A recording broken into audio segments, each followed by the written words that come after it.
Okay. So anyway, how do we start this thing again? So Flight Tales. Woo. There it is. Now the guests are getting it. I may have watched a podcast or two. Okay. This is Stewart Krielow. Where do you work at now? I work for Southwest Airlines. Okay. Southwest Airlines. He can say where he works at. We were talking earlier. You started, you were 18, started wanting to fly? Actually, it started a lot sooner than that. When I was a kid, growing up, my family owned an ag business in Jennings, Riceland Aviation. Oh. So over there at the Jennings Airport. And as a kid, I remember waking up on Saturday mornings, my dad was an ag pilot there to start off with, but I remember one of my most fond memories of wanting to do this stuff was when I was 6, 7, 8 years old. I'd hear this rumble in the background on a Saturday morning.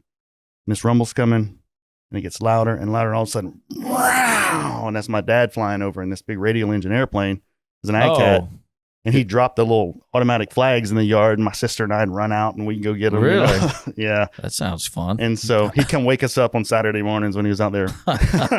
Well, he'd get up at like 4 in the morning, I'm sure. Probably. Yeah, something like that. Way earlier than I was up. Yeah. But that's kind of cool. Yeah, but so growing up, I was always out at the airport in Jennings. My grandpa was the airport manager out there. I didn't know y'all were that involved in down in Jennings. Yep. Okay. Well, not anymore. Like I said, Yeah.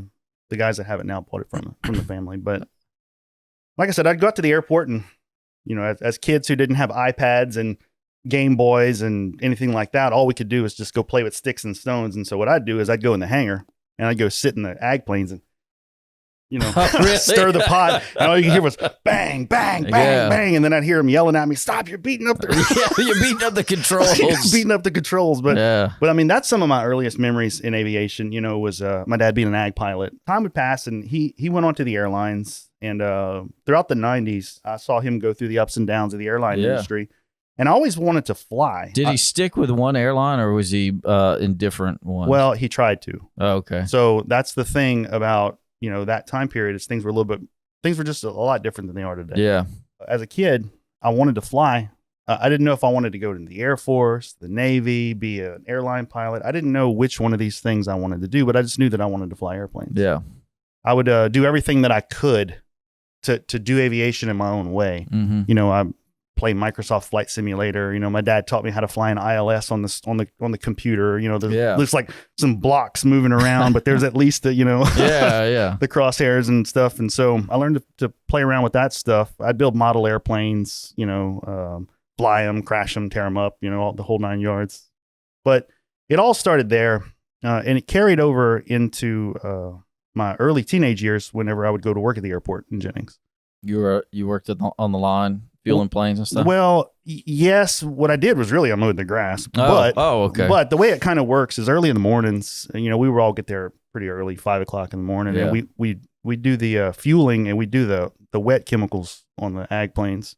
So all the guys that work there, the airplanes would go out and spray a wet load, and they'd come in, and we'd reload the airplane or change booms. Oh, so you were strictly crop dusting, not doing FBO.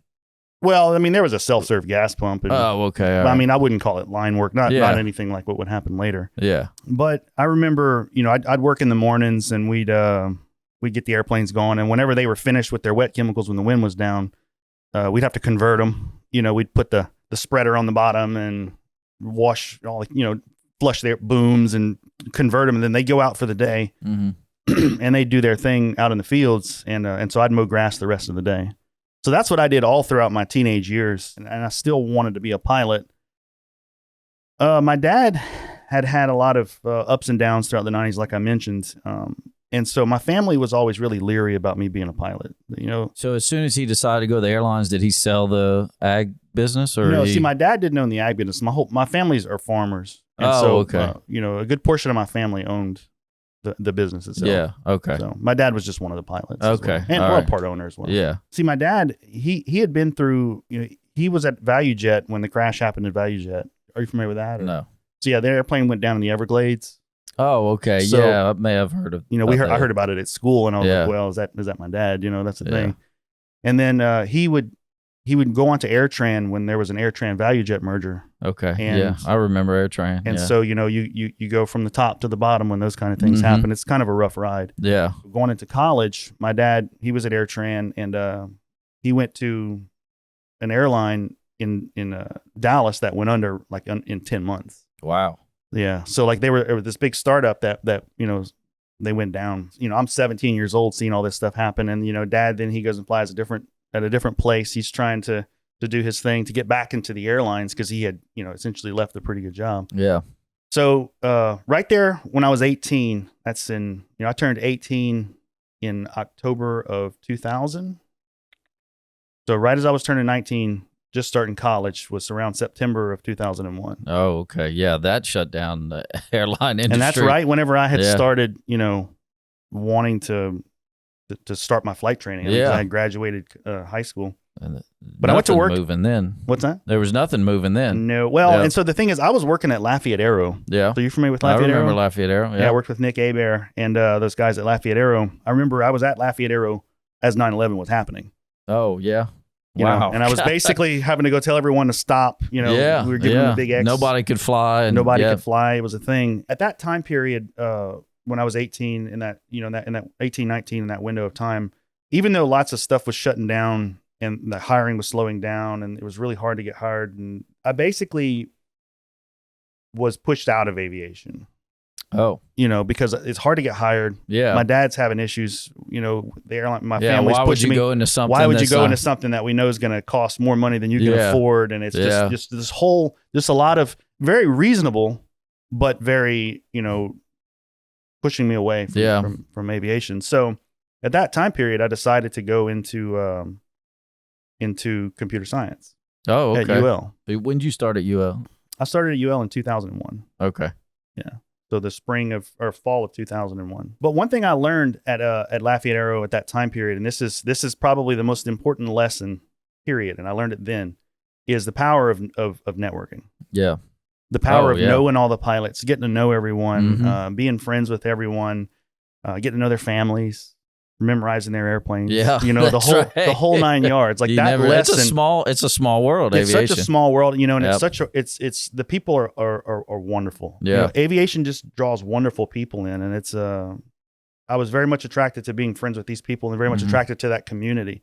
So it felt like my people. Yeah. So I would still be working at Lafayette Aero at this time, but I switched into computer science, and I would go on to have a career as a project manager and a systems analyst and all these computer terms, Yeah. Doesn't sound fun. Well, and hence why I'm still not. Yeah.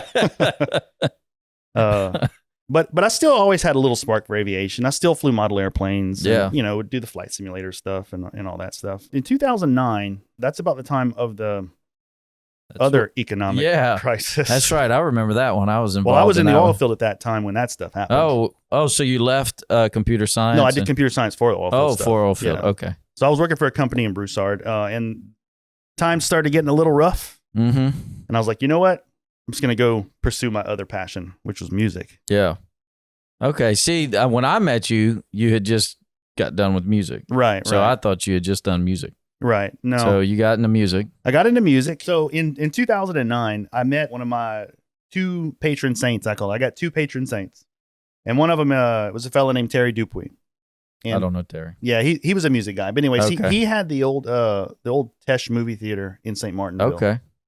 He converted that into a recording studio. Okay. I started working with him there, and from there I just one record after another. I would making records and building recording studio stuff, working on the equipment, just something completely different from the programming. So you did maintenance and production, and I played guitar. Okay. And I did and I would do these little tours with people and go out and be a crazy join the circus musician. Oh. Sounds fun. Really. It's a lot of fun, you know. It taught me a lot about what it'd be like to be an airline pilot down the road. But, at that time period too, one of the things that aviation spark never really goes away. And in 2013, my son, he was like, "Dad, I want to play a World War II flight game on the computer." I'm like, "Well, buddy, can you fly with a stick and rudders or how do you?" He's like, "Nah, Dad, I can play it with a mouse and keyboard." And I was like, "That's not how you do that." I was like, "Well, that's not how you do that." But he's like, 6 at the time. Yeah. I mean, he doesn't have the hand-eye coordination to do that, but he still wants to enjoy airplanes. And so I was like, you know what? this seems like a pretty cool little game. It's called War Thunder. So I started playing it with him, and I could fly with the joystick, and he played with the mouse, and me and my son are flying together. Like, we're playing this game together. We love it. I mean, That's it's a really thing cool. It's a thing we do all the we would do all the time. Well, on the forum for the game, I noticed they were looking for a flight model developer. They were looking for someone to help. Or actually, it started off as a tester. You could test the game. I wrote to the company. It's a game company. And I wrote to him. I was like, hey, I'd like to join as a tester. I have an aviation background and a computer science background. So it's kind of a good confluence of what you guys might need. Mm-hmm. So they hired me as a flight model tester. And eventually, I would become a developer for the company. So while I was a musician, I was also creating flight models and doing flight dynamics and writing aerodynamic software and doing all of this stuff. So that's kind of your computer science background too. Correct. Yeah. And so that's what I was doing on the side in addition to being a musician. Yeah, that is really So, cool. yeah. So if anybody's played War Thunder, you probably have done something I've done or flown an airplane I've made. One of the things that I started to realize is that this aviation thing, you once you have the bug, you can't get rid of it. Yeah, you can't get rid of it.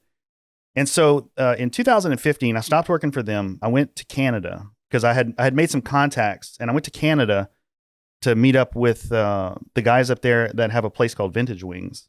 And while I was up there, I got to work on Spitfires and Hurricanes, and there was a big FG-1 Corsair and just all of these really cool airplanes, and they're out flying them every day, just right over the top. So it's a flying museum. Wow! So I spent a couple of weeks in Canada, but what I was doing up there was I was working on an app for the iPhone to basically, it's like a black box for airplanes for doing flight testing. And I was like, you know what, man?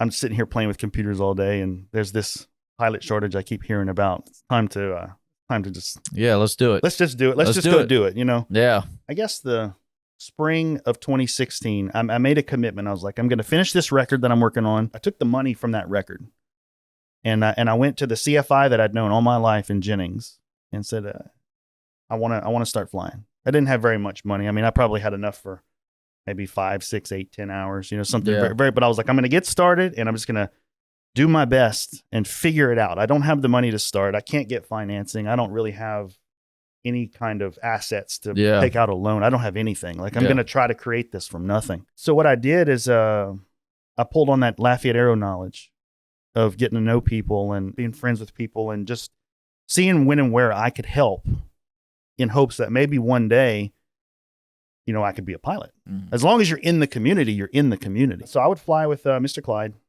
I got like 9.5 hours. I was flying around in this tail dragger Colt. No flaps. This thing lands like 70 knots. You know, it's like, it's just, we got to slip it in every time. Yeah. So that was a lot of good stick and rudder stuff right off the bat. That's some fun flying. Oh, yeah, absolutely. That summer, I went to Oshkosh and watched a talk about aviation career and how this pilot shortage was really starting to take off. And I was like, man, there was just some way that I could get in, and I still just hadn't quite cracked the code of how to get my licenses and just figure it out. So I went through that summer. I'd run out of money basically, and I went through that summer. I still hadn't soloed. I worked on a couple more projects, got the money, and then got to know or got Clyde to let me solo. So I soloed that Colt. And then after that, I flew that Colt, which was, it's a very, very fun airplane, but it's a very challenging airplane for someone with low time. He goes, okay, well, now you're done flying the Colt. Let's go fly the 172. Oh, no. And I was like, okay, that's Why awesome. didn't you start out in a 172? Well, he said that the Colt makes better pilots. Yeah. And I was like, okay, I'll take your word for it. Yeah. He's a very, very, very smart guy. Very, very dear friend, dear person to me. And so we went on the day after I soloed, and we took that 172, and I want to say we flew to DI's maybe. For lunch. Yeah. He's like, we're going to teach you how to do a soft field landing in the grass. I was like, okay.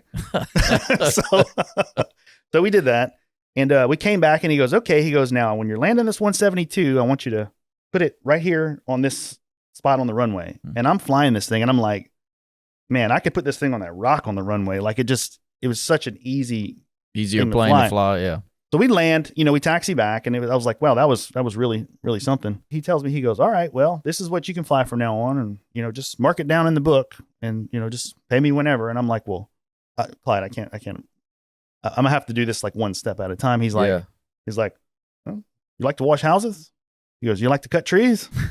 I was like, he's gonna put you to work. I was like, I sure do.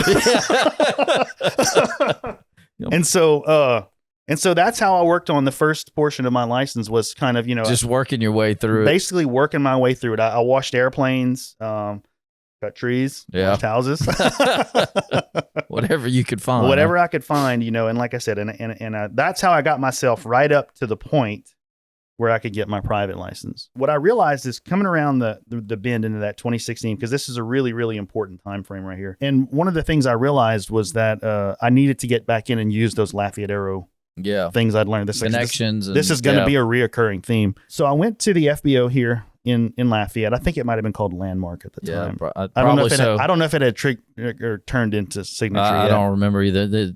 They've changed their name so many times. Yeah. They didn't have a job opening. And I was like, well, let me go and look around at all the FBOs around here. And for me, I would have preferred to work at a mom and pop, just because Lafayette Aero was very much a mom and pop. Yeah. It was a nice place, but it was very much a mom and pop too. It wasn't a conglomerate. No offense to those, but that's just the thing that I remember. But that's just the thing that I remember as a kid. I went to Pelican in New Iberia, and I think I might have went to Vector in Abbeville. Oh yeah, okay. And I went to all the FBOs, and I remember walking into Pelican, asked, hey, do you guys have any jobs open? And I ran into the owner's niece, and she's like, well, no, we don't really have any jobs available right now. And I said, well, here's my resume. Oh, you had it ready. I had a resume. I was like, well, if you don't mind, can I give you a resume? Yeah. Could you hang on to it? And if something pops up, give me a call. Yeah. I'd love to work here. I live 5 minutes away. And she looks at the resume and she goes, hold on a minute. And so she goes and she calls down the owner. He comes down and goes, Krielow, I think your family bought some airplanes from us back in the 70s. Oh, really? Oh, golly. I was like, yeah, I didn't know that. Yeah. However, I do remember the airplanes you're talking about. I didn't realize they came from here. And so that started a conversation. Yeah. And like I said, I'm not going to belabor that point of the story, but basically Al and Rock were like, there will be a job available soon. Yeah. Just be patient with us, and you can, we'll have something for you. We'll have something for you.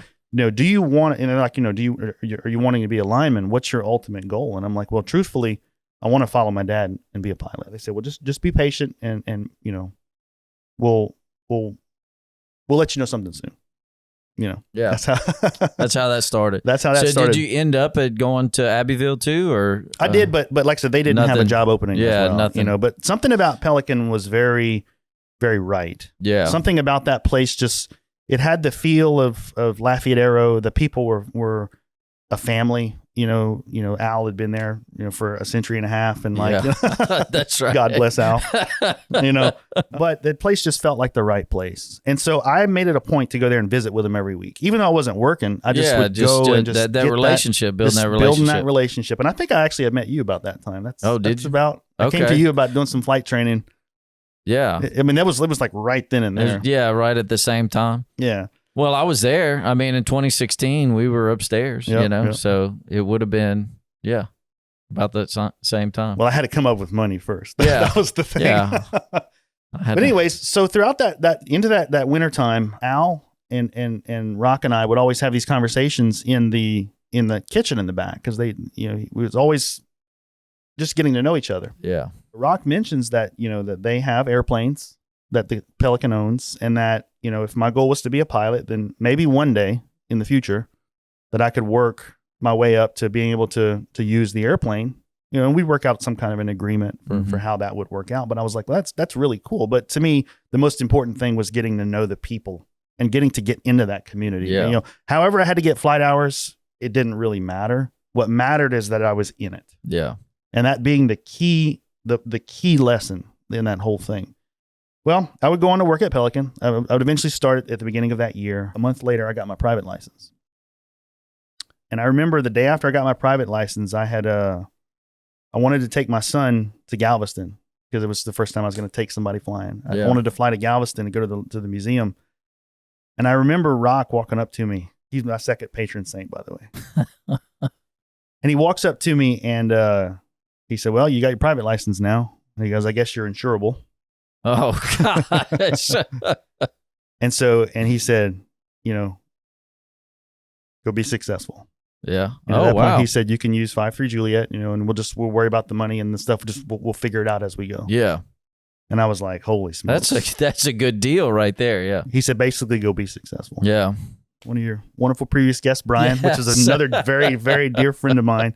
From that point forward, I just started flying out of Pelican. I'd go to work my schedule, Yeah. And that's what he was saying, was that his schedule allowed him, he'd able to do the flying while he was working. Well, what I would do is I'd get up early in the mornings before work. It didn't matter. It didn't matter if I had to be at work at 5:30 in the morning. It didn't really matter. I'd fly an hour in the morning, like even in the dark. Yeah. I'd just go out and I'd go fly cross country. So it was just crazy stuff. I'd get there at 3 o'clock in the morning and the towers closed and just go do my thing and just build in time. And then I'd fly in the afternoons, And so through that time period, I built up quite a bit of time, got to know a lot of people, made a lot of very, very dear friends.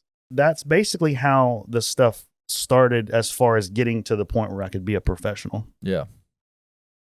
Working at Pelican, though, on the weekends, you get to know all the old guys. Yeah. Yeah, the old guys. They're still there, too. They are still there. Yeah. All very, very wonderful people, too. Yeah. All of those people are, I can't even describe how near and dear all of those people are to my heart. Everyone. Absolutely 100% of the people out there. Yeah. Going into 2018, I would eventually get approached to go to work for Acadian Ambulance. That was, didn't Errol? That was Errol. Errol, yeah. Errol approached me, and he's like, hey. That was 2018? That was in 2018. Okay, yeah. So I had left already. I think I left in 2017. Yeah. So might have been trying to fill your spot. Maybe sure. so. I don't know. But yeah. But basically, in 2018, Errol approached me about going ride in the King Air, fly right seat in the King Air. And I had done a little bit of research ahead of time, and I was like, I'd love to work for Acadian, but all this dual stuff for the King Air wasn't out at that time. Yeah, they weren't. Yeah, I think they added it to their ops specs. They absolutely did. Yeah. So like that was a thing that changed later, but at that time, the time wouldn't have been because it's a single pilot airplane. Because it's a single pilot airplane. Yeah. And so I politely declined Mr. Errol. I said, I really appreciate what you want to do, but I said, but I can't. I don't know. You're not able to log. I'm not able to log it, and if I spend all my time doing it, then I'm just going to literally stagnate. Yeah. And he said, I understand. So a couple weeks passed, and he comes back to me as well, and he goes, how'd you like to fly one of the jets? And I'm like, yeah. Well, now we're talking. Yeah. I'll do that. I will do that. Yeah. Tell me when and where I need to be. Yeah. And but at that time, I didn't have my commercial or my multi-engine. Oh, he came to you before. Oh, I didn't realize that. Yeah. Yeah. And I was at the times where it was a thing that I needed to pull off. Yeah. Basically, he said, we want you to come interview. And I interviewed with the guys, and during the interview, they're like, well, looking at your certificates, you don't have the right credentials to come to work. So when can you have these by, or when would you have these by? And I'm like, well, they kind of gave you a conditional offer. Right. Exactly. And I needed to get my ratings to be able to go fly with them. Yeah. Well, they basically called me, or they said, when can you get them? And so I said, give me 5 minutes in the middle of the interview. And I made some phone calls. And then I had my commercial license. Well, then I had that's not right. No. Then I had my commercial and my multi-engine training scheduled. Yeah. I had dates. Where'd you go for multi? What'd you do? I did with Raja. Oh, okay. Yeah. Okay. So because he had a little 7-day program. Yeah, I wasn't sure if you went to Hammond or I think Daryl. I don't know if Daryl was doing multi-engine training then. I'm not sure either. Yeah. Yeah. So, but like I said, I had hard and fast dates of when the training was supposed to take place. And I looked to John and Spencer and I said, I'll be ready to work May 21st. Yeah. I'll be here. I'll be here and I'll be ready. Yeah. And then it happened.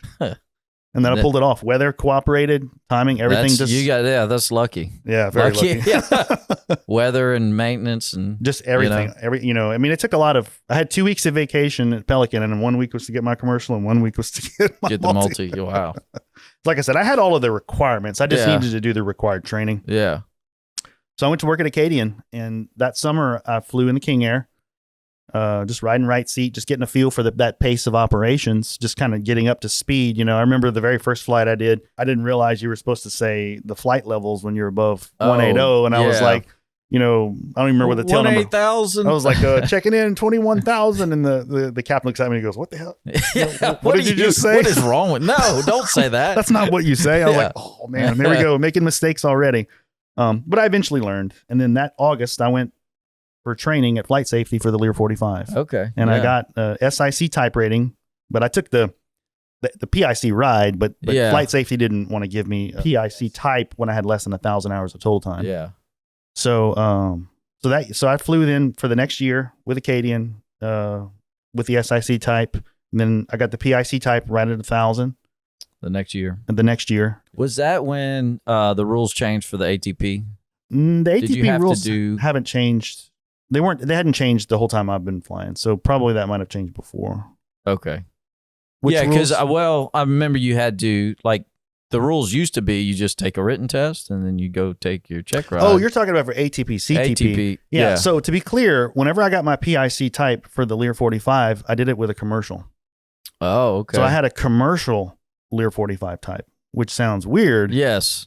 But it's a thing that can happen, and you have to send in the 8710 form manually. Yeah, see, because when I did it, I did an ATP check ride when I did my PIC. Right. And see, IACRA won't let you do that. It's a thing that has to be manually processed by the FAA. So I ended up with plastic card that said, commercial multi-engine. And on the back, there's a Lear 45, which is really weird, Yes. So in 2020, March of 2020. That's when COVID happened. Like I said, there's some reoccurring themes that keep happening here. Yeah. Yeah. The flying slowed down tremendously everywhere. Yeah. And I remember Acadian ended up letting go some people. I don't know if you were in that, but I mean, I remember that being they had a meeting and Julian was there and I didn't get let go. But it was one of those things where I just spent a lot of time at home. Yeah. And their flying just pretty much stopped. It did. Yeah. Again, from the flight simulator stuff, I had a buddy who I was friends with online. And he was the director of training for a company called Georgia Jet. Okay. Out of Atlanta. An airline? Well, no, it's not an airline. It's just a little charter operation. Okay. And they were mysteriously growing during COVID. Oh. Which was very interesting. That is interesting, yeah. They were picking up 6 airplanes. They had 4 already, so we're going to have 10 airplanes. They were hiring 20 pilots. They were paying, not much more than Acadian, but a little bit more. I was like, well, maybe I can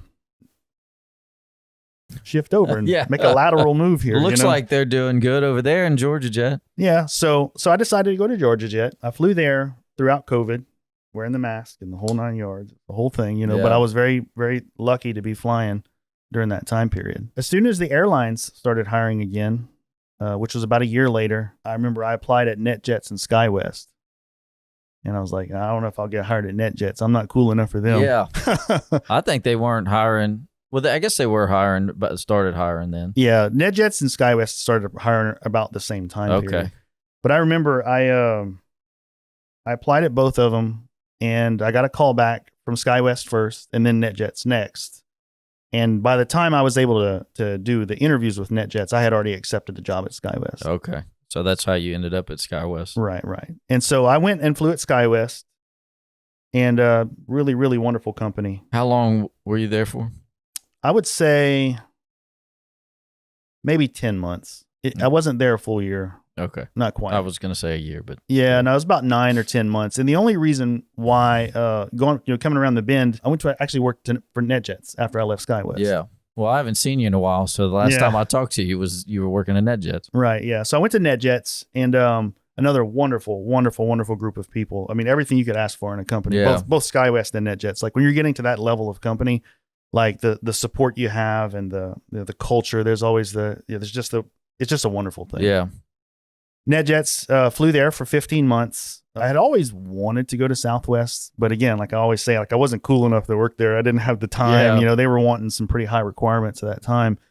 But while I was at NetJets, I realized that it would work out for me and my family best if I was working for the airlines. Yeah. It's a thing that I could work out better. Last summer, I prepped for working for Delta United and Southwest. Yeah, you sent out resumes. Well, you got to get your application reviewed. It's a whole process. Yeah. It's a whole thing. So I did all that stuff, and I heard back from Delta right away, and I heard back from United, but they're like, it's going to be months. You maybe months before we can do your assessment, but we're interested in. But I hadn't heard back from Southwest, and I was like, this is strange. This is strange because that's really where I want to go. Yeah. I mean, if Southwest says no, at least I have a couple more options, But I eventually did hear back from Southwest, and I went and I interviewed. He's got the jacket on.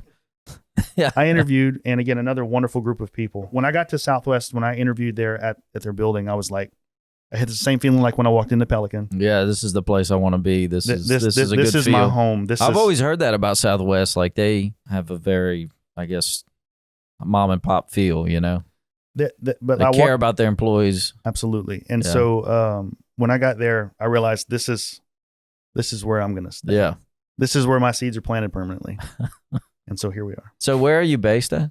Right now I'm based in Orlando. Okay. So how do you go to work? Do you go down to New Orleans, or you come out, you fly out of Lafayette? It depends on two things. It depends on my schedule, first and foremost. Like, 'cause sometimes I'll finish early, sometimes I finish late. It depends on the commutes. Okay. Like the flights that are available and how many seats are available. And it depends on which one gets me home sooner. So sometimes New Orleans, sometimes Houston. Okay. And I drive to Houston or drive to New Orleans. So it really just kind of depends. Last month I was working out of Baltimore because I'm just working my way to Houston. Eventually is what's happening. In Baltimore, I had to start my commute 24 hours ahead of time. So Wow. I would get up at 5 a.m. and drive to Houston, 3.5 hours to Houston to catch a 10 a.m. flight to get to Baltimore at like 2 p.m. to get a hotel room, to be able to go to sleep, to be able to wake up and be at work at 5 a.m. East Coast time the next day. Get your rest too. To get my rest and to do everything, And so that was it was doable, but I'm spending a lot of days off, on the commute back and forth. Now that I'm based in Orlando, there's more flights a day, and most of them are out of New Orleans. Yeah, you get a direct flight, huh? Out of New Orleans. Well, and I could get a direct flight out of Houston and New Orleans to Baltimore as well. That's the beauty of Southwest. Yeah, you don't have to do the hub that's right. thing. They don't do the hubs. They just direct. Yeah, right. So that's the beauty of Southwest. And so the commute's getting easier. So like I said, tomorrow or Friday rather, I'm just gonna go to New Orleans and go to Orlando and fly, and when I get finished, Orlando back to New Orleans and right back home. So it gets a little bit easier. Yeah, and then in the coming months, I'll be based in Houston. And then it's just a drive to Houston to go to work. Yeah, and it gets incrementally better. You're not gonna move to Houston. I don't plan on it. Okay, not anytime soon. Yeah. I don't think I'd live in Houston either. Well, if I did, I'd live outside of Houston. Yeah, somewhere on the south side. You can move back to Jennings. Hey, it'd save me an hour drive. Yeah, there you go. Yeah, Well, that's a journey. Yeah, see, I didn't meet you until you started working at Pelican. I guess because you had told me that you were doing music right before that, so I thought, well, maybe that's all you had done was music. It sounds like you've gone through a lot of stuff. Well, I think all of us have our journey. Yeah. All of us have our journey in aviation. Most of the guys that I've met do have some kind of a path. I know very few guys that started flying right at 18 or when they could, and that's all they've done. Yeah. I know a few, of course, but to me, everyone has their journey. Mm-hmm.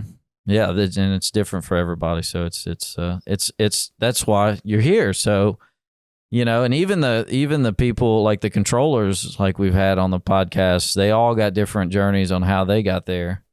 I don't know if you've watched the other ones, but yeah, they've all got different journeys, and it's nice to hear everybody's story. When people ask me for aviation career advice, they're like, should I go get a loan and go to flight school? Should I do this? Should I do that? And I'm like, truthfully, that path is going to come. Yeah.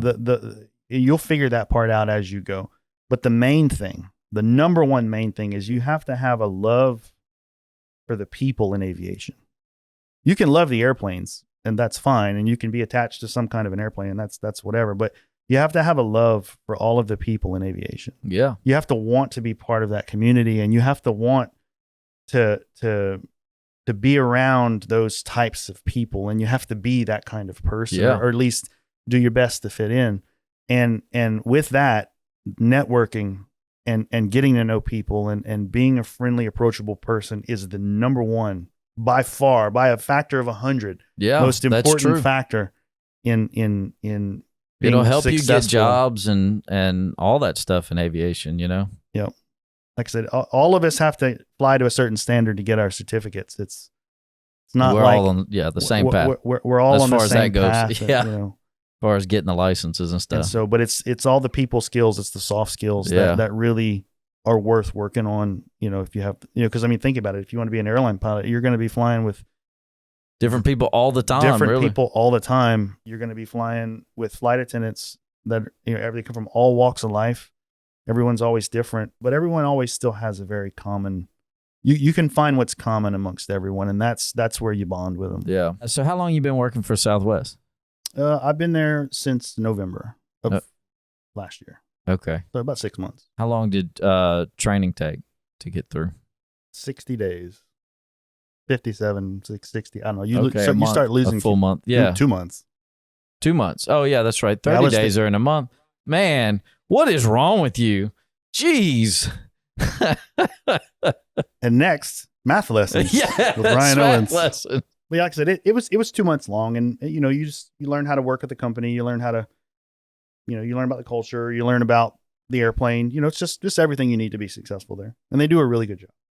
I enjoyed my training there. I enjoyed my time. Yeah, I've watched a lot of things about Southwest and very employee oriented. Like we want to make sure you're taken care of, happy, and all that kind of stuff. Mm-hmm. Who is the CEO that started it? Herb Keller. Herb Keller. Yeah, so he's the one who kind of had the idea of, hey, we're going to do this a little bit different, and it's going to be employee centered, you know, positive. Mm-hmm. So that's a little bit different than some of the other ones. Well, I missed that. I can't say. Well, you can't. You've I don't never been know. to the other one, so I don't know. yeah. But like I said, but I love it there. It's the best fit for me personally. I Yeah. think, you know, just to kind of take a step away from Southwest and talk something about the airlines. I guess a second piece of advice that I typically give people who ask me, which airline should I go to, or how should I do it, or which one do you recommend? I kind of have this tongue in cheek thing I say about the 3 best jobs in aviation. And the 3rd best job in aviation is working for a major airline, not living in base. Number 2 is working for something that you're home base. Yeah. So like it could be NetJets, Okay, could be FlexJet, could be a You 135. can commute to so the that you plane. don't commute. I mean, you just commute. You just drive right to the airplane, Yeah. like when you're in your local area. yeah. And then I believe that the best job in aviation is being at a major airline and living in base. Okay. That's the best one. Yeah, like I said, and I don't think that Basic math. well, but at the end of the day, you can't have number 1 without having number 3. And so you have to pay your dues. And you have to know that that's going to be the thing. You know, you have to go into it. You can't go in and be like, oh man, I got to commute today. This commute's not great. You know what you're getting into. At the end of the day, the most important decision you can make is ultimately which company are you going to end up at, and the most important question you can ask yourself is, where do I want to live? Yeah. Because where you want to live and what kind of people you want to work for determine 100% of your quality of life. I mean, all of the places pay well. You know, that's a thing that when you get to that stage of your, you know, I mean, we're talking, it's not a huge amount of difference, but what matters is that quality of life. Yeah. Because the reason why the company I work for was a good fit was because I live here in Louisiana. You know, I have stepkids that you know, they live here in town, and you know, my son lives here, and so I wanted to work at a place I could drive to, but then one day we'd like to live in Atlanta. Yeah. Well, there's only one airline that allows me to do that. A singular airline that allows me to do that. There's Delta out of but you can't Atlanta. they're not out of Houston. So I'd Yeah. always be commuting Yeah. on an airplane to go to work. And so for me, it just really narrows it down to one choice. Yeah. You know, not to mention I have all my family working there as well. Yeah. Well, that helps. Yeah. I didn't know your sister worked there. Yeah. My dad and my sister both work there. How long has she been there? I think 2 years maybe. Okay. I'm not sure of the exact time when she And started. your dad's been there Yeah, for a while. Yeah, he's been there a while. Like I said, I think the most important thing is picking where you want to live and just accepting that either, you know, some people may like to commute on an airplane. I mean, it's just a thing that you have to figure out for yourself. Yeah. You know. How do we normally end this? He usually just ends them. Just cuts it off. Yeah. He usually. Yeah. Bye, guys. You like Forrest Gump? Yeah. Bye. Had a good talk with Stewart Krielow here. Bye. Flight Tales, woo-woo. If you made it this far, you listened to the entire episode. And for that, we would just like to say thank you, and we hope you enjoyed it. We would also like to thank Stewart Krielow for coming on the show and sharing his story. If you have any questions about today's episode or suggestions for future episodes, just leave a comment or message us, and we'll do our best to answer. If you'd like to check out some fun aviation videos, subscribe to our YouTube channel at Owens Flight Training. Or if you'd like to get more information on becoming a safe, knowledgeable, and confident pilot, just head over to our website, owensflighttraining.com.